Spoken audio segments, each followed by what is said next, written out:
Welcome to This Explainer. Today, we're going to dive into the absolutely wild, fascinating story of Walter Weston.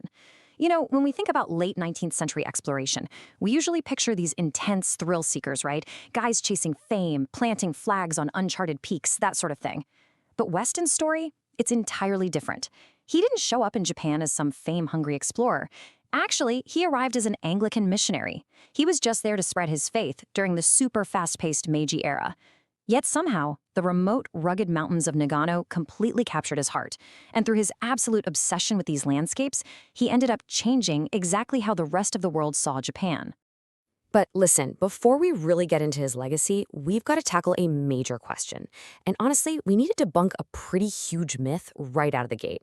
You'll sometimes hear Weston called the man who discovered the Japanese Alps. No way.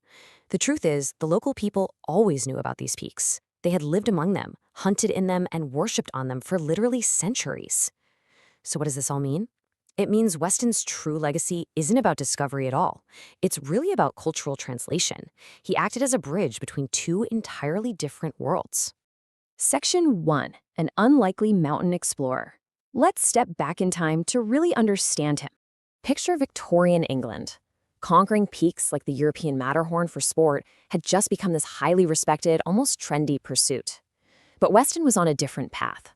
Born in England in 1861, he was a Cambridge theology student who just happened to be obsessed with the outdoors. Fast forward to 1888, at just 27 years old, he lands in Japan. Now this was a Japan that was transforming at lightning speed, expanding railways, modernizing cities, you name it. But out beyond all that urban hustle, there was this pristine, untouched wilderness. For Weston, the pull of those quiet mountains was just impossible to resist. Section 2. The Sacred Japanese Peaks. When he headed into the remote mountains of Shinshu, which we know today as Nagano Prefecture, he quickly realized he was dealing with a completely different mindset. It's like looking at two completely different worlds.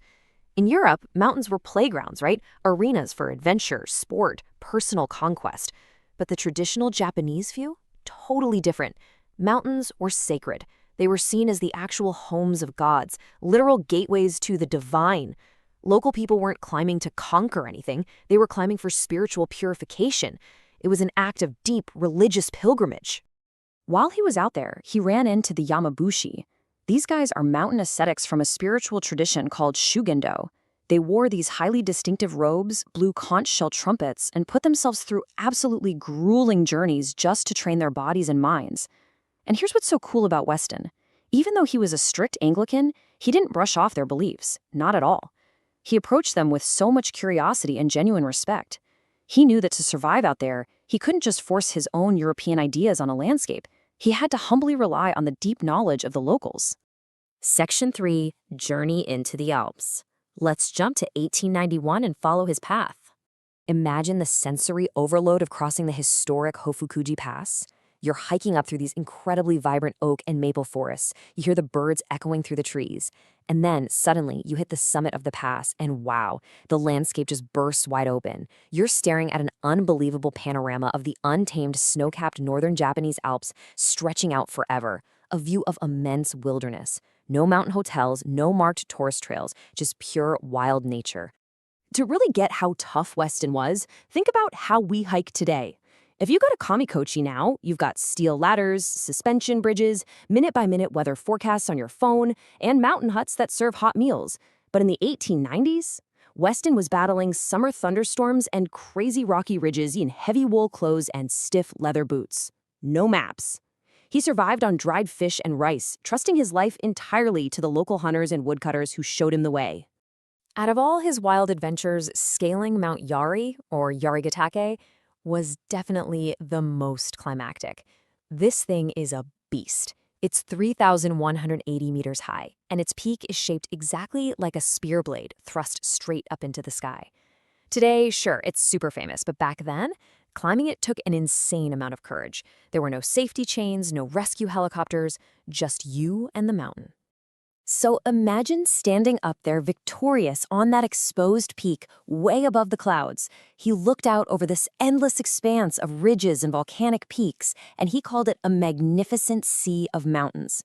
It was right then and there that it clicked for him. These mountains were world-class. They deserve to be talked about right alongside the greatest mountain ranges on Earth.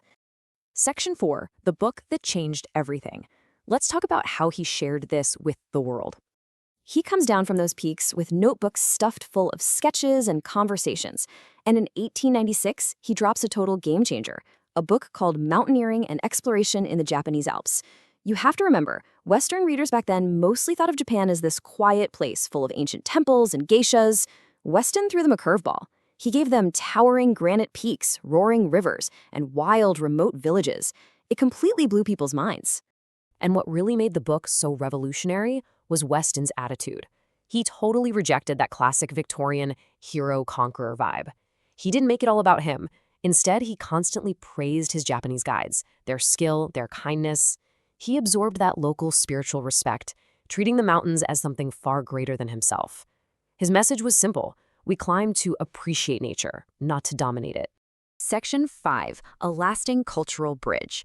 This is where we see his true, lasting impact. His influence actually sparked a massive shift right there in Japan. The Meiji Restoration was all about exchanging ideas, and local Japanese universities and climbing clubs totally embraced his philosophy. So the real takeaway? His legacy is interpretation, not discovery. He took the European love for recreational climbing and beautifully merged it with the ancient Japanese traditions of humility and reverence for nature. Over his life, he developed this intense love for Kamikochi in the Azusa River Valley. He campaigned super hard for its protection, and honestly, we have him to thank, at least in part, for the fact that today Kamikochi is this gorgeous, car-restricted national park. Thousands of people still get to hike among its crystal-clear rivers and birch forests every single spring. His impact is so deeply felt that since 1947, hikers actually gather in Kamikochi every June for the Weston Festival. But it's way more than just patting one guy on the back. It's a massive celebration of cross-cultural friendship and a shared, deep respect for the wild places of the world. Bringing it all full circle, if you go stand at Hofukuji Pass today, you know what? It looks almost exactly the same as it did 130 years ago. The highest peaks are still crowned with snow. The view is just as inspiring to us now as it was to a curious English missionary back then. Weston proved that mountains can absolutely be places of thrilling adventure, while still being spaces of deep, quiet faith. Which leaves us with a final thought for today's explainer. Walter Weston found absolute wonder in a local Japanese mountain pass, something the locals walked past every day. So look around you. What extraordinary landscapes in your own everyday surroundings are just waiting for you to pause, look up, and truly appreciate them?